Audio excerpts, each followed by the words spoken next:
Class 10 के जितने भी विद्यार्थी हैं वो इन क्वेश्चनों को अवश्य ही पढ़ करके जाएंगे। केमिकल रिएक्शन से ये क्वेश्चन दिया गया है, रसायन विज्ञान से ये दिया गया है क्वेश्चन। चलिए क्वेश्चन को स्टार्ट करते हैं। क्वेश्चन दिया गया है ऑक्सीकरण अभिक्रिया, ऑक्सीडेशन रिएक्शन क्या है। तो ये हो जाएगा दोस्तों वैसी रासायनिक अभिक्रिया जिसमें किसी तत्व से ऑक्सीजन का संयोग अथवा हाइड्रोजन का वियोग होता हो, ठीक ना, उसे ऑक्सीकरण अभिक्रिया कहते हैं। उदाहरण के लिए जैसे मैग्नीशियम ऑक्सीजन से संयोग कर मैग्नीशियम ऑक्साइड का निर्माण करता है। जैसे मैग्नीशियम यहाँ है, ऑक्सीजन से संयोग किया और बना दिया मैग्नीशियम ऑक्साइड। उसी टाइप से दोस्तों कॉपर ऑक्सीजन से संयोग कर कॉपर ऑक्साइड बनाता है।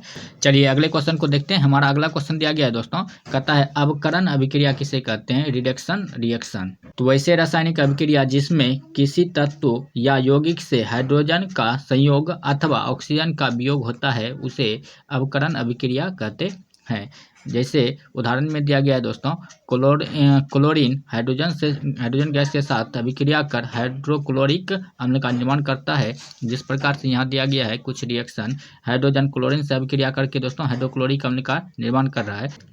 यहाँ हाइड्रोजन आयोडाइड से संयोग कर दोस्तों हाइड्रोजन आयोडाइड का निर्माण करता है। तो इस तरह से जो है ये हो गया अवकरण अभिक्रिया जिसमें हाइड्रोजन का संयोग होता है, ऑक्सीजन का वियोग होता है। उसी प्रकार से और भी कुछ उदाहरण दिया गया है दोस्तों, तो इसको देखते हैं। हमारा उदाहरण दिया गया जैसे कॉपर ऑक्साइड हाइड्रोजन से अभिक्रिया किया तो हाइड्रोजन इसके साथ आ गया, कॉपर को विस्थापित कर दिया, ऑक्सीजन से ये ऑक्सीजन का वियोग कर दिया, ठीक ना। तो ऑक्सीजन का वियोग करके यहाँ जल बना दिया और कॉपर को विस्थापित कर दिया, अलग कर दिया, ठीक ना। तो ऑक्सीजन का वियोग होगा, हाइड्रोजन का संयोग होगा, तो ऐसे अभिक्रिया क्या बनेंगे दोस्तों, अवकरण अभिक्रिया कहेंगे। उसी तरह देखते हैं दोस्तों रेडॉक्स अभिक्रिया किसको कहते हैं, रेडॉक्स अभिक्रिया किसको कहते हैं, ऑक्सीकरण एवं अवकरण अभिक्रिया के संयुक्त रूप को दोस्तों रेडॉक्स अभिक्रिया कहते हैं। उदाहरण के लिए कॉपर ऑक्साइड हाइड्रोजन से संयोग कर कॉपर और जल का निर्माण करता है। जैसे यहाँ पर दिया गया कॉपर ऑक्साइड दोस्तों हाइड्रोजन से संयोग कर कॉपर और जल का निर्माण कर रहा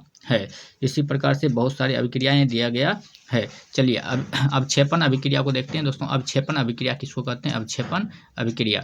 अवक्षेपण अभिक्रिया दोस्तों वैसे अभिक्रिया को कहते हैं जिसमें किसी अवक्षेप का निर्माण होता है, उसे अवक्षेपण अभिक्रिया कहते हैं। जैसे उदाहरण के लिए दोस्तों सिल्वर नाइट्रेट के विलयन में सोडियम नाइट्रेट के दोस्तों विलयन डालने पर सोडियम नाइट्रेट तथा सिल्वर क्लोराइड का पीला अवक्षेप प्राप्त होता है, तो इसे बोलते हैं अवक्षेपण अभिक्रिया।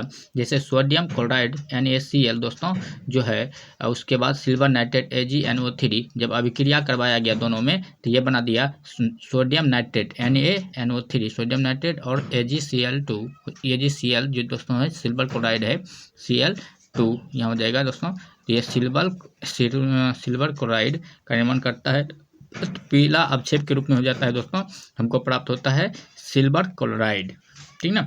उदासीनीकरण अभिक्रिया किसको कहते हैं दोस्तों, तो वैसे रासायनिक अभिक्रिया जिसमें अम्ल एवं क्षार परस्पर क्रिया कर लवण तथा जल का निर्माण करते हैं उसे दोस्तों उदासीनीकरण अभिक्रिया कहते हैं। उदाहरण स्वरूप दोस्तों हाइड्रोक्लोरिक अम्ल सोडियम हाइड्रोक्साइड से अभिक्रिया कर सोडियम क्लोराइड लवण और जल का निर्माण करता है। अर्थात कह सकते हैं जैसे हाइड्रोक्लोरिक अम्ल HCl जब सोडियम हाइड्रोक्साइड ये है क्षार, ये है हाइड्रोक्लोरिक अम्ल, दोनों अभिक्रिया करता है तो सोडियम क्लोराइड एक लवण बनाता है और H2O जल बन जाता है। तो ये है उदासीनीकरण अभिक्रिया, उदासीन पदार्थ लवण का निर्माण होता है।